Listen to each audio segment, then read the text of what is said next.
everyone, and welcome back to GoldenNova's First Reacts, where I react first to all things you want to see reacted to first, as long as I'm the first person that you go to react to things first. Terminal World 2 releases are on the horizon. Jurracs are back in a big way, which is surprising because the last time we left off, they were all dead. They shot one of their own into space to smash into one of the fabled cities, and so they should all be gone, having been incorporated into the Neo Flamvel. Now, I was a little disappointed with how the lore updates happened in the last Terminal World set. We didn't really learn a lot about what went on, but I have faith. I know that in this one, in this pack, we will learn some hidden secrets about this world, and it won't just be a soulless retread of stuff we've already seen. Anyway, let's take a look at Jurrac cards. Number 1 is Jurrac Megalo, level 1 fire. Well, level 1 fire! Woo! Get your Snake Eyes cards out. What is it? The Sinful Spoil one is still legal. Dinosaur Tuner level 1. You can only use each of the effects once per turn. If you control a dinosaur monster, you can special summon this card from your hand. That seems pretty neat. During your main phase, you can discard 2 cards, including a Jurrac card, then draw 2 cards. Okay. If this card is destroyed by battle or card effect, you can send a Jurrac monster from your deck or extra deck to the graveyard, except a copy of this card. Okay, so this hits so many different things for dinosaurs, right? You get a bonus when your card is blown up. It's a foolish, and it's specifically for Jurracs, not just any dino, but I'm sure there's going to be some good ones to fill up the yard with. You can cycle cards. If you have Jurracs in hand that you would rather have in your graveyard or just not doing anything, you cycle it out, and it can even be any other cards, so it can be a non-dinosaur to fuel double Evo Pill, and then lastly, it's just, you summon it out of your hand for free. I expect this is going to replace Jurrac Aeolo immediately, because they were playing that one as a free summon off of Miscellaneousaurus, and I think it was only because there wasn't a better target. Megalo, I think, definitively replaces that. Next up is Jurrac Stego, level 4. You can only use one effect of this card per turn. During your main phase, you can destroy a card that you control, and if you do, send a dinosaur monster from your deck to the graveyard. Then you can special summon Jurrac monsters from your hand and or deck whose total levels equal the level of the monster sent to the graveyard except copies of this card. Also, you cannot special summon monsters for the rest of the turn except dinosaur monsters, and when this card is destroyed by battle, you can return a face-up card to the hand. I'm used to seeing on the phase up on the field, but it would have to be on the field for it. So if you crash it in battle, or if it gets stomped, you get to bounce a card. It's got 1700 attack, 900 defense, so I think this is a Guaiba target. We'll try to double check that after this, but this is a valid monster to summon off of that one. But I think this first effect here is the thing that's going to draw the most attention. So pop any card we control. You can't just hit a card out of your hand, which a lot of good ones let you do. But this one, you have to hit the ones that are already committed to the field. But it's destroy a card. You can pop like continuous spells, field spells. It doesn't care if it's a monster or not.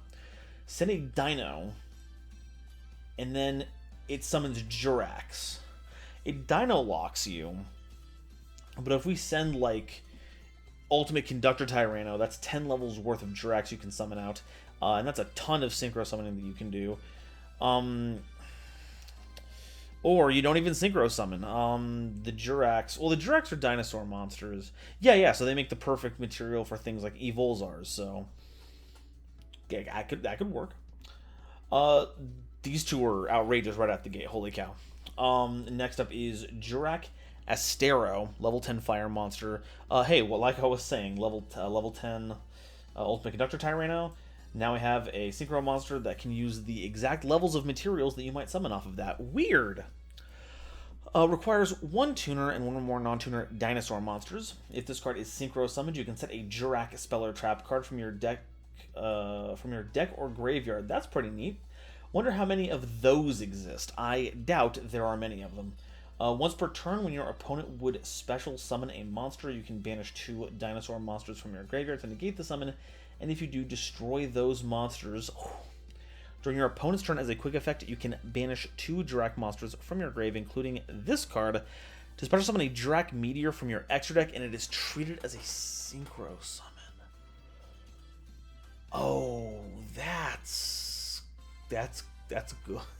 Okay, so Jurrac spell or a trap card. We'll check in on that when we're done here. I'm pretty sure we have a field spell that's gonna at least be a target for this. It has when your opponent would special summon, so not an effect that special summons. This is an inherent summon stopper, and we're gonna have tons of dinosaurs in our graveyard. What kind of deck do you take this for? We're gonna have tons of them in there. So it's an inherent summon negation. And then during our opponent's turn specifically, we can banish 2 Jurracs, including this one, so at least this guy. And you're going to have another Jurrac in there because you synchro summoned for it, right? So a Jurrac Meteor, and Jurrac Meteor, very helpfully, except for the viewers at home. It's helpful for me because I could see all of it, but not all of you could. Jurrac Meteor takes a Jurrac Tuner and 2 or more non-tuner dinosaur monsters material. Now, that has historically made it difficult because it's a 3-mat synchro, and when this card is synchro summoned, it destroys all cards on the field. Then you can special summon a tuner monster from your graveyard. Now, the issue with that is that you already had Black Rose Dragon. That card already existed, so you could just play that, absent any kind of lock or something. So Jurrac Meteor didn't really... getting a free tuner afterwards, especially summoning on your turn after you'd spent all that material to make this guy, no one was doing that. Now, you can fire off Jurrac Meteor at any point during your opponent's turn. It does not say main phase, it does not say battle phase. We are looking at Super Nibiru off of Hysteria. We don't even... This is going to sit on the field, and it's going to dare your opponent to commit to an inherent summon. And if they remove it before that happens, guess what? It's going to be even worse for them. That's grand. And, once again, none of this stuff is specifically Jurrac locked. You've got dinosaur non-tuners. You got plenty of them that you want to use. You have plenty of good dino tuners. You could see this... I could see this in just the dino pile. Okay. Lastly, the Jurrac Volcano. Thank God. Anytime I've had to show Jurracs off in Living Lore of Dual Terminal, I've had to use, Volcanic Explosion, or, a very not... Well, it was dinosaur-themed, but it wasn't Jurrac-themed. I think it was just, generic dinosaur world-themed. So I'm glad we have a field spell. Unfortunately, it seems like it's the moment where Jurrac Meteor gets launched into space, dooming its entire race to extinction. Field spell, you can only use each of the effects of this card once per turn. During your main phase, you can destroy a dinosaur monster that you control, and if you do, special summon a Jurrac monster from your deck. If your opponent special summons a monster and they have already activated 4 or more monster effects this turn, you can special summon a Jurrac Meteor from your extra deck. It is! It's literally Nibiru for monster effects! I was being facetious there. I was trying to be a little gremlin, but nope. That's just what it is. Now granted, it triggers on special summons, but it checks for monster effects beforehand. It's a little goofy, but it works. If any number of Jurrac monsters you control would be destroyed by a card effect, you can banish a dinosaur monster from your grave instead.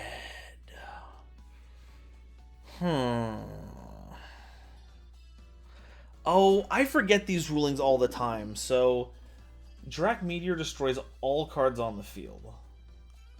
So you go Jurrac Meteor, and it goes to blast the board. The Jurrac monster control will be destroyed by a card effect. It's any card effect, you can banish a dinosaur monster from your graveyard instead. Remind an old soul who has always had a blind spot for these kinds of effects. What is the ruling here? Does this protect your monsters while this gets destroyed? I think it does, because it's not covering for its... There's some kind of replacement effect nonsense, but I don't think that this cares about that, because we're protecting other things as opposed to this thing being destroyed, and they happen the replacement can happen while it's on the field. If that's the case, then we're looking at a board wipe that at least keeps your monsters safe when your opponent does stuff. Volcano goes away, but you kind of want to play another... Well, this has no on-activation effects. You have a repeatable Papa Dino to get a new Jurrac. You have your Summon Nibiru effect. And then you have your Jurrac. Okay, these are... Wow, these cards are actually really good. I don't know how good they are in the context of Jurracs in general. What's a good Jurrac we can summon? Oh, man, we can't summon Jurrac Titano. That's one of the ones I was thinking of. It's like we got a big one. Is the big one any good? And before we can check the rest of it, it just says cannot be special summoned. So don't think about cheating this out. Jurrac Aolo. This is the one we were talking about earlier. Level 1 dinosaur tuner. Megalo is just way better than that. A million times better than that. It was talking about sending from the extra deck to the graveyard. I don't know why it would care about that. I might be missing something. Oh, Jurrac Impact. Okay, we do have that. If you control a dino with 2,500 or more attack, you can destroy all cards on the field. I think we'd want to get the field spell even more. Is there any other ones we can get? Doesn't look like it. Okay. Okay, I was correct about, what was this one? Stego being a Guaiba target. So if we run something over, we get another one. I don't expect the Guaiba Stego interaction to happen very often, but it is a valid target, so keep it in mind. Quick. I guess this is the excuse we finally needed to do Jurrac Explained. So keep an eye out for this one in a few weeks once this gets all revealed. I've been noticing that these reveals that we do, it's not much longer before we actually commit a video to them. If we, if it's one that needs a video for it at all. Hera seems bad. I'll do a really quick one.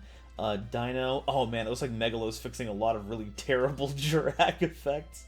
I remember reading this one. During each player's end phase, if this card destroyed an opponent's monster by battle, you contributed Jurrac to draw 2 cards. Heinous stuff. Protops gains 100 attack for each monster your opponent controls. Monoloth, attack all monsters your opponent controls once each. On a 1500 attack monster, that's not... You get a bit of a boost on that. That could put in some work. Gallum is weird Maneater bug. Oh, we can summon Spinos with the field spell. If this card destroys an opponent's monster by battle and sends it to the graveyard, special summon a Spinos token and attack to your opponent's field. I'm sure there's some use for that. We're the multi-attack deck. There's got to be something. This card is attacked. Return the attacking monster to the hand after damage calculation. Sure. Storiko, with this card destroy a battle. Yawn makes a Jurrac token. We have 2 different themed tokens in this strategy. That's wild. Velo, when this face-up attack position monster attacks or is attacked and is destroyed by battle, you can special summon a Jurrac with 1,700 or less attack. Okay, so that's another way to get at Stego, though I doubt we'll be running something like that. Tyrannus we can get out with the field spell. Tribute a Dino. This card gains 500. If this card destroys an opponent's monster by battle and sends it to the graveyard, this card gains 300 attack, so it's always growing, and none of the stat boosts go away. That's pretty good, and it's not a once per turn on this one, so you could sink a whole bunch of dinos.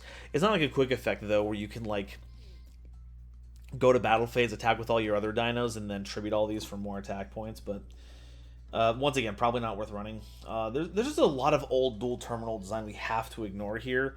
Jurracs, I assure you these new Jurrac cards will be successful. I don't think Jurracs as an archetype is being saved here. We are just adding to the generic dino pool at this point, which I'm a long-standing hater of Ultimate Conductor Tyranno. Many people know this. I'm not shy about this. That being said, it's nice to see him get some new toys, If anything, if it makes them stronger, I get to complain about it more instead of it being all like, no one's had to deal with UCT for years kind of deal. It's like, buddy, the scars of battle last longer than your feeble human memory, okay? You putzes. Velfido, it does piercing, and it has the combined attack of all the synchro material. I don't know if it's all level 5. Yeah, that's not kosher. Card destroys an opponent's monster in battle. Select a set card and return to the hand. Ick. Giganato. All face-up Jurrac monsters you control gain 200 attack for each Jurrac monster in your graveyard. Now that's an effect. A stacking attack boost that applies to all of your Jurracs. This is a grand old card. I love Giganato. It's a shame that it only checks for Jurrac monsters and only gives... This is like very much an archetypal boss monster. You can't splash this into dinos, but if they could, they would have done it already. I'm not discovering anything new with that one. Wow. I'm sure maybe there will be other... maybe there will be other Jurracs that are printed later. The fact that it can get out, what, either Stego or Megalo, like, already these are some pretty fantastic options that we can pick too, so it's not too terrible, and it's another way that we can pop a baby Ceratosaurus for more value, and you know how much we love that particular meme. I'm gonna check something really quickly. So I've been noticing these past couple of reveals that the translation between the websites, I'm normally using Yu-Gi-Oh! Pro as much as I can, but I want to check Yu-Gi-Oh! Organization really quickly just to make sure there's anything that's like being anything different on here, just to ensure I'm not missing anything. Free summon, discard 2, draw a card, destroyed, send it direct from deck or extra deck. Okay, so it does that. Stego, destroy a battle, return a card on the field of the hand. Special summon any numbers sent to the level. Okay. Oh, heyo. Special summon any number of Jurrac monsters from your hand or deck whose total equals the sent monsters, ignoring summoning conditions. So we could potentially... Did that say it on this one? Did I skip this? Total levels. It did not say it on this one, so if this holds true, then we do have a way of finally summoning Titano. Wait, can this send a... You can send a Titano to summon a Titano. Cannot be targeted by trap or monster effects. Once per turn, you can banish a Jurrac with 1,700 or less attack from your graveyard. This card gets 1,000 attack. It's a 4,000er that can't be targeted by monsters or trap. I don't know. It's still not worth it, though. That's actually not worth it. Never mind. Don't worry about it. Estero, Synchro Summon, set a Jurrac spell or trap card from deck or grave. Sick. Once per turn, if your opponent special summon, banish 2, negate. During your opponent's turn, you can banish 2 Jurracs, including this card. Summon the Jurrac Meteor, treat it as Synchro Summon. Oh, important thing to note here. Does our Meteor miss timing? It is a when effect, folks. Be careful about this. This is like Black Rose Dragon. This card will miss timing. No. My bad. It's a mandatory effect. Don't listen to me. I keep getting tripped up on that. I keep looking for it. And I keep forgetting this. No, it's a mandatory effect. This will not miss timing, no matter what. So don't... Now, I was kind of hoping that it might, but then if it was optional anyway, you could just choose not to do it. So there's not a way you can, like, cheese it where it doesn't trigger the effect. Anyway, so just mentally clip that last 30 seconds from your brain.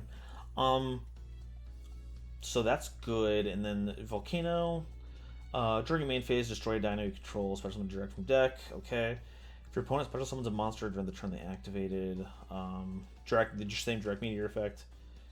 Card effect, banish a dinosaur from your graveyard instead. Okay, so largely the same, except that Stego apparently summons things that can't normally be summoned. But I'm still so curious why Megalo would send a Jurrac from the extra deck. I've got to be missing something. There's got to be... Is it just that, like, they anticipate you not playing a lot of them, so they want to keep the extra deck open so you can bin those to use for something? I don't know. All in all, are Jurracs salvageable as an archetype? I'm probably going to say this during the explained video, so you're going to get a first-hand experience. No, Jurracs cannot be saved. As an archetype, there is too much going on in there. There's not enough... Too much going on there. There's too many moving parts that aren't moving towards a specific win condition, and there's not enough synergies in there. Guaiba was strong because it was an extension of Flamvel Hound's ability to accrue advantage via running stuff over in battle, and it just so happened that multiple Guaibas were like better than the Hound, because I think Flamvel Hound had to summon in defense position, so you couldn't chain destructions together. And I'm gonna pre-read Guaiba really quickly, so no, it can't declare an attack this turn. Okay, don't listen to any of that stuff. But oh no, Guaiba was good because it was a dinosaur, and you summoned another Guaiba, and then you went to main phase 2, and that made the rank 4 Evolzars. Once again, clip that last 15 seconds out of your brain. The point is that that's like one of the few cards in this deck set that were worth something. It's saved Jurrac Meteor. Which is grand. You love to see it, but most of this stuff is just hot garbage. I hate to be disparaging, but so much of this stuff is just gain some attack points, an attack point booster on a level, what is it, 7 monster that didn't have any infrastructure to bring it out in the first place. Velfido is like an interesting experiment in combining monster attacks. Giganato is like probably the premier win condition of this deck in a time before a solid dinosaur deck existed. Yeah, now, so Jurrac is an archetype. You will not be seeing a resurgence of this, but these are fantastic pieces for dinosaur decks. I could see each one of these cards being played easily. Because this card needing 2 Jurrac monsters is easily solved by the fact that this is going to be one of your Jurracs, and the other one is going to be at least Megalo. Stego might be a bit difficult to run now that I think about it a bit more, so maybe Stego doesn't make the cut, but at least Megalo is going to be in here. You banish Megalo, you banish Astero, you get Meteor, your opponent's board is wiped. Yeah, these cards are fantastic. That being said, should I temper my expectations? Am I missing out on something? Is there some nebulous piece of information about dinos that has somehow gone over my head that I have not considered that actually makes these cards completely suck? Let me know down below. I want to hear all the information so that I can absorb it and then regurgitate it for Jurrac Explained. Yeah, that's about all we got over here. Thank you very much for watching, and remember, we still don't know anything about this new era of dual terminal. We don't even know anything about the old era, now that we think about it. This just kind of shows off just when Meteor happens, so, you know, Astero's cool, I guess. Okay, bye. Today's episode is brought to you by Dragon Shield. Get the sleeves as strong as dragon scales and get 5% off your order by using the coupon code GoldenNova at checkout. It was also brought to you by my lovely patrons, including this month's illustrious Quasar Commanders, Upstairs Media, and the Wizard Moose, Nebula Navigator's Third Dynasty, 50 Gigabits, Ada Basilisk, Adams Ajdel, Oexa Toahime, Anansi Dragon, Ancient Wizard, Andrew Newman, Kane Senpai, Chibi Gohan, Christopher Fuss, Clockswork, Comrade Copperbottom, Eric, Frankie, Garland Chaos, Green Knight, Gloomba 331, Great Big Pillock, Hairbear, Harry the Ominous Benefactor, Howling Zangetsu, Iron Zero, Iskander 711, Carp, Leo 458, Mana Charge, Marion James E. Picata, Megacombi, Millennia Asta, Mern, Muse Clark, Nathan Vig, Natiel Lee Alexander, Orozco 09096, Panther J, Pat Poos, Rebel King Lucifer, Red Eyes Jackalow, RJ the Jank Monarch, Serenity Towns, The Critic of Innocence and Thievery Coast, Cosmic Crusaders Andrew J. Whitaker, Ariel Kersey, Bedin Von Titty Sprinkles, Beelzephyr, Beluga Masta, Blitzwolf, Chaz Ghost, Dr. Reaper R.I.P., Eki Bullock, Eva Padilla, Hike Boyagian, Herbal D, Ignis Heat the True Draco Slayer, Inblink, Kale the Dragon, Kevon Public, Lobamaru 02, Manga Pages, Matt Simmons, McSpoofy, Michael Shimobukuro, Nitromo, Nyx, Obsidian, Shizuka Nijimura, Sophie, apparently, Stephen Williamson, Taylor Seymour, The Legendary Raven, The Phantom Knights of Shitted Pants, The Pokemon 52, Tiger X2476, Weasel King of Weaseltown, and Zaldreka, as well as the wonderful Starlight Explorers you see on screen now. If you'd like to help me in my journey to cover all of Yu-Gi-Oh's archetypes, get my videos early, be a part of these credits and other awesome perks, it would mean the world to me if you'd check out the link to my Patreon in the description or consider joining as a YouTube member.